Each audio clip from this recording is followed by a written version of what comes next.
Olá pessoal, tudo bem? Professor Flávio, FRN.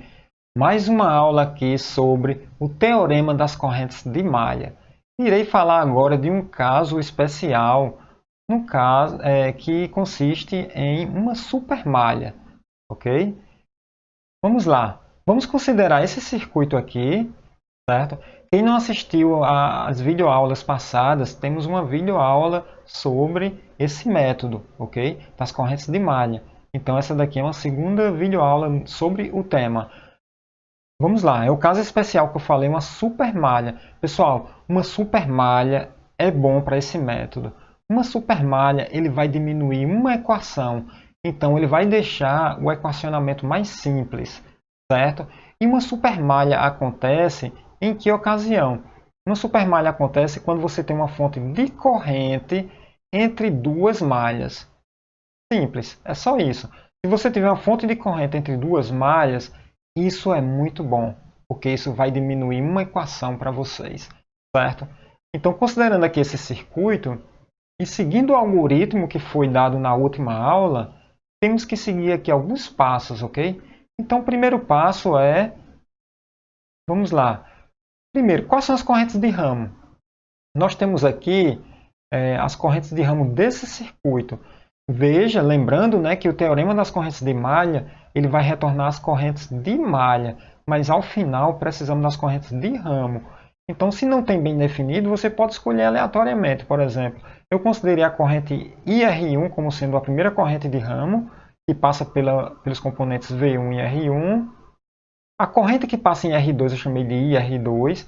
A corrente que passa em R3 eu chamei de IR3. A corrente da fonte de corrente já é definida, I1, não muda. E a corrente em R4 eu chamei de IR4. Tem esse R1 aqui, mas é IR4, certo? Eu posso considerar aqui sentidos diferentes, com exceção desse I1, que já está definido, ok? São as minhas correntes de ramo. Agora, eu preciso saber quem são minhas correntes de malha. Veja, nesse circuito nós temos três malhas, então teremos três correntes de malha. Eu chamei aqui de IA na malha A, IB na malha B e C na malha C. Considerei todas com sentido horário, mas lembrando, você pode considerar sentido horário ou anti-horário. Não tem muito problema, ok? Então, eu considerei todas horário, são três malhas, três correntes de malha, e vamos aplicar o método para descobrir inicialmente essas correntes de malha. Então, simplificando aqui um pouco, né? Com as correntes de malha, você vai ter que encontrar a diferença de potencial, certo? E as polaridades em todos os elementos que são desconhecidos. Por exemplo, nos resistores, digamos assim. Por exemplo, na fonte de tensão, já temos a polaridade mais e menos já definida. A gente não mexe nisso aqui. Mas no R1, veja, se eu escolher IA nesse sentido, veja que é sentido horário, uma corrente que está presa a essa malha. Se eu escolher nesse sentido, teremos aqui mais e menos R1 e A, é a diferença de potencial, e teremos o mais aqui, menos aqui, R2 e A, contribuição da tensão pela corrente A. Vamos agora para a próxima malha, malha B. Teremos um maisinho aqui na parte de baixo, porque a corrente B está subindo, e a diferença de potencial vai ser R2 e B. No resistor R3 teremos R3 e B, a diferença de potencial com mais aqui, porque a corrente está vindo nesse sentido, certo? No resistor R4, nós temos a diferença de potencial R4 e C, e o mais está nesse lado daqui, considerando a corrente escolhida em C com essa direção. Após identificar a diferença de potencial em cada resistor, certo?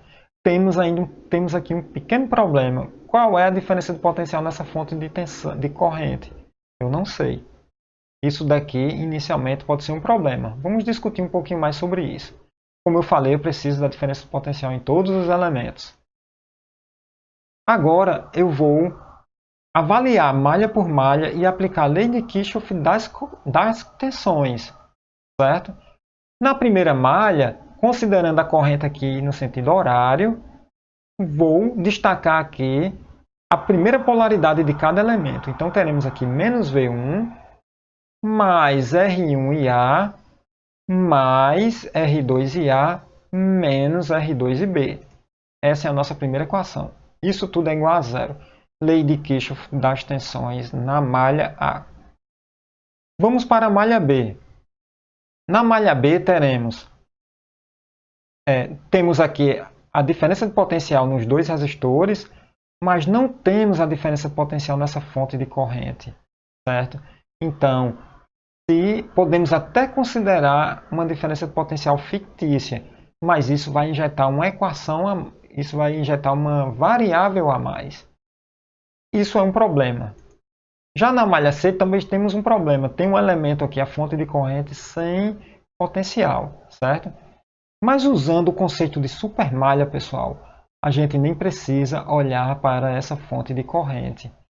É o seguinte, consideramos, quando você tem uma fonte de corrente entre duas malhas, você descarta essa fonte de corrente apenas na hora de gerar a sua equação. E você vai considerar uma única malha. É por isso que o nome é supermalha. Veja que a supermalha aqui são as malhas B e C. São duas malhas que se juntaram para formar uma única malha, certo? E você só faz isso quando tiver uma fonte de corrente entre as duas malhas.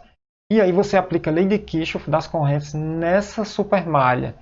Veja, eu vou considerar aqui o sentido horário, certo? Vou pegar aqui, vou considerar a primeira polaridade de cada elemento. As polaridades já estão destacadas aqui.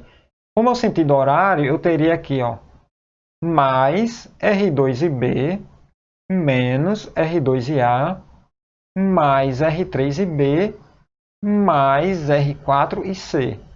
Então, percorri toda a minha supermalha. E isso é igual a zero. Então, pessoal, não tem mistério. Supermalha é bom.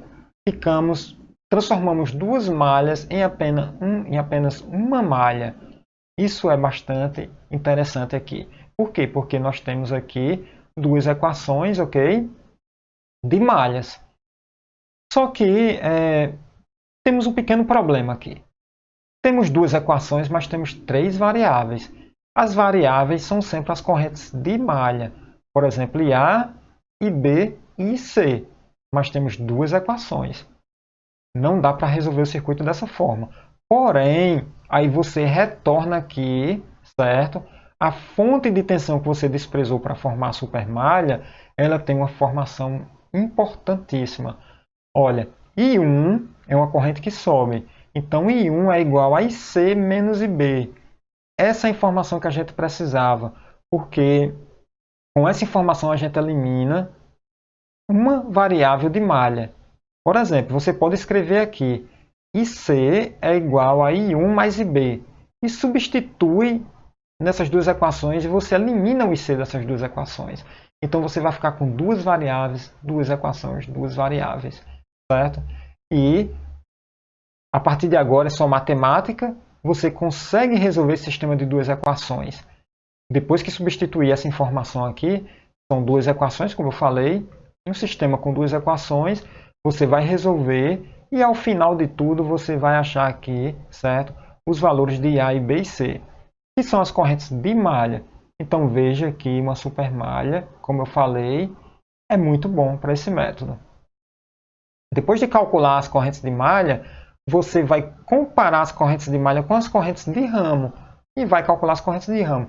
Olha, nesse circuito aqui, as correntes de malha estão em azul, as correntes de ramo estão em vermelho e podemos fazer agora a comparação direta. IR1 é igual a IA, certo? IA você calculou no passo passado. IR2 é IA menos IB, IR3 é igual a IB, veja, IR3 é igual a IB. I1, que essa corrente aqui vai ser IC menos IB, porque IC sobe e IB desce, certo? E IR2 é igual a IC. Uma comparação direta, você calcula as correntes de ramo. E como eu falei, com as correntes de ramo o circuito está resolvido. Ok? Resumindo novamente o algoritmo, né? Identificar as malhas, definir as correntes de malha, que pode ser direção esquerda ou direita, identificar a diferença de potencial em cada componente, aplicar a lei de Kirchhoff das tensões em cada malha, certo? Se houverem supermalhas, ótimo, mas a lei de Kirchhoff é igual. Se houverem supermalhas, você vai ter menos malhas, ok?